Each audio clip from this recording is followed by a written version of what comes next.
जय हिंद साथियों, नमस्कार। हमारे यूट्यूब चैनल में आपका बहुत बहुत स्वागत है। मध्य प्रदेश शासन द्वारा मध्य प्रदेश भू अभिलेख प्रबंधन समिति भोपाल द्वारा डाटा एंट्री ऑपरेटर पद पर संविदा नियुक्ति भर्ती की नियम पुस्तिका जारी कर दी गई है।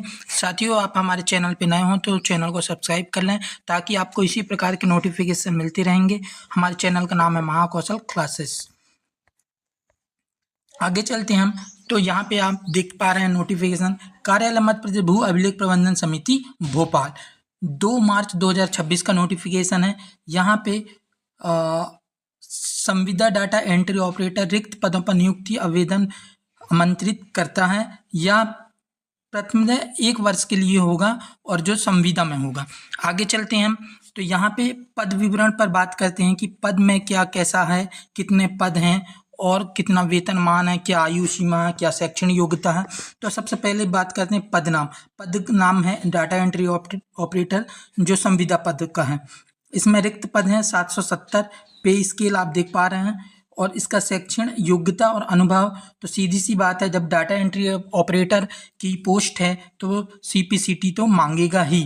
तो मान्यता प्राप्त बोर्ड से हायर सेकेंडरी उत्तीर्ण होना चाहिए, साथ ही सीपीसीटी उत्तीर्ण प्रमाण पत्र होना चाहिए। इसके लिए एज लिमिट क्या है, आयु सीमा, तो 18 से 40 वर्ष के बीच होना चाहिए 1/1/2026 के अकॉर्डिंग। एसटी एससी ओबीसी महिला आरक्षण होगा। दिव्यांगजन के लिए अधिकतम आयु सीमा 5 वर्ष छूट होगी। आयु की गणना आपके 10th की मार्कशीट के अकॉर्डिंग होगी। केवल यह भर्ती मध्य प्रदेश के मूल निवासी के लिए होंगी, तो आप इसको अच्छे से रीड करेंगे। आप हमारे Telegram channel Mahakaushal classes join कर लीजिए, उसमें ये पीडीएफ आपको मिल जाएगी। आरक्षणवार पदों का विवरण देखेंगे तो यहाँ पे टोटल 770 पद हैं। 770 में यूआर कैटेगरी के 209, एससी के 123, एसटी के 154, ओबीसी के 208, ईडब्ल्यूएस 76, टोटल 770। इनमें से कुछ पद हैं जो मध्य प्रदेश की मूल निवासी महिलाओं के लिए आरक्षित किए गए हैं। जैसे देखेंगे आप, यूआर के 73 पद हैं, एससी के 43 पद हैं, एसटी के 54 पद हैं, ओबीसी 73 पद हैं, ईडब्ल्यूएस के 27 पद हैं। इसके अलावा दिव्यांगजन जो मध्य प्रदेश के मूल निवासी, इनके लिए भी कुछ पद आरक्षित कर दिए गए हैं। कुल पदों का 6% आरक्षण दिया गया है दिव्यांगजनों को। तो एलडी में 12, बीएच में 11, एचएच में 12 और एमडी में 11 पद हैं। तो आप ये रीड कर पाएंगे। आगे चलते हैं। हाँ, और यहाँ पे जो पद का विवरण दिया गया है, ये मुख्यतः 87% के लिए दिए गए हैं और 13% होल्ड है, जो समान प्रशासन का जो भी आदेश होगा उसके अकॉर्डिंग फिर जारी किया जाएगा।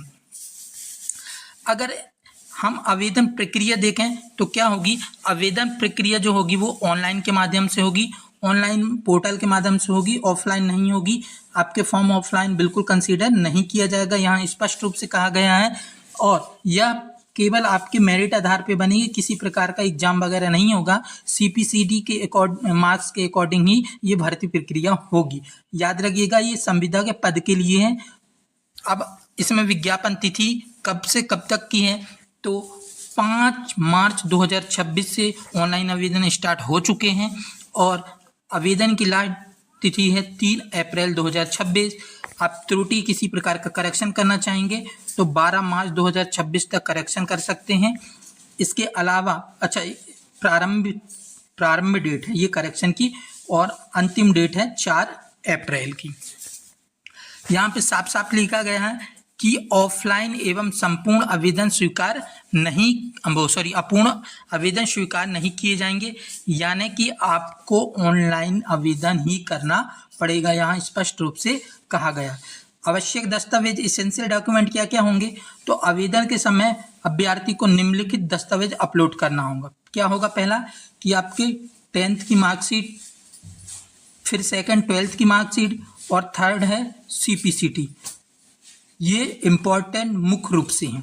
इसके अलावा बात करें, आपको सीपीसीटी पता है, सीपीसीटी की वैलिडिटी जो है 7 वर्ष तक है। इसके अलावा मध्य प्रदेश का मूल निवासी, मध्य प्रदेश के मूल निवासी प्रमाण पत्र होना चाहिए आपके लिए। अगर ईडब्ल्यूएस वगैरह हैं या कास्ट सर्टिफिकेट होना चाहिए। ईडब्ल्यूएस के लिए जो भी प्रमाण पत्र लगता है वो होना चाहिए। दिव्यांग अगर दिव्यांग कोटा से आप अप्लाई कर रहे हैं तो दिव्यांगता प्रमाण पत्र होना चाहिए। नियुक्ति प्रक्रिया क्या होगी? नियुक्ति प्रक्रिया के बारे में यहाँ स्पष्ट रूप से उल्लेख कर दिया गया है कि आवेदकों की मेरिट सूची सीपीसीटी के स्कोर कार्ड के प्राप्त अंकों के आधार पर तैयार की जाएगी। जैसे कि आपको पता है कि सीपीसीटी में आपके 3 टॉपिक या 3 चीज़ें होती हैं। एक होता है आपका पहला कंप्यूटर स्कोर, कंप्यूटर का स्कोर कार्ड होता है। इसके अलावा हिंदी एवं अंग्रेजी आपकी टाइपिंग होती है। तो आपको सबसे पहले आपकी जो मेरिट बनेगी वो आपके कंप्यूटर के अंकों के आधार पे बनेगी कि आपने कितने अंक लाए हैं, ये मेरिट के आधार पे। अगर 2 व्यक्ति को सेम अगर कंप्यूटर में अंकों का सेम निर्धारण होता है तो फिर आपको हिंदी टाइपिंग देखी जाएगी। जिसकी हिंदी टाइपिंग का स्कोर कार्ड अच्छा होगा उसको कंसीडर किया जाएगा।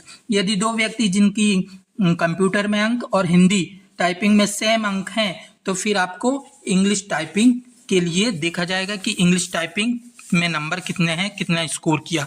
अगर इन केस तीनों प्रकार से यानी कि कंप्यूटर में अंक, इसके अलावा हिंदी टाइपिंग, इंग्लिश टाइपिंग, तीनों में अगर एक बराबर समान अंक आते हैं तो उस अभ्यर्थी को कंसीडर किया जाएगा, जो एज में जिसकी एज ज़्यादा होगी उसको कंसीडर किया जाएगा। तो ये आप रीड कर लेना। और प्रतीक्षा सूची घोषित की जाएगी जो 18 महीने यानी कि 1.5 साल के लिए वैध होगी। चॉइस फिलिंग के लिए अगर किसी का उत्तीर्ण हो जाते हैं इसमें तो चॉइस फिलिंग के लिए कार्रवाई पृथक से की जाएगी, जो आपको सूचना दी जाएगी। अब संविदा नियुक्ति किस प्रकार की शर्तें होती हैं, क्या है, ये सब आप डिटेल में रीड कर सकते हैं।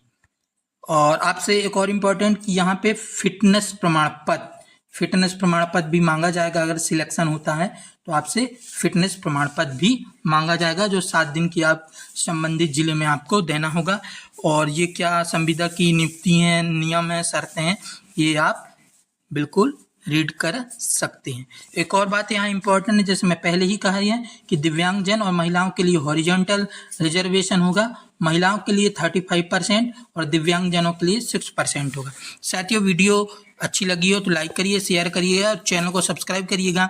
और इसी प्रकार के रोजगार अपडेट पाने के लिए आप चैनल को सब्सक्राइब कर लिए, बेल आइकॉन प्रेस कर लिए, ताकि जो भी नोटिफिकेशन आता है सबसे पहले आप तक पहुंचेगा। फिर मिलेंगे नेक्स्ट वीडियो में, तब तक के लिए आप सबको भारत माता की जय।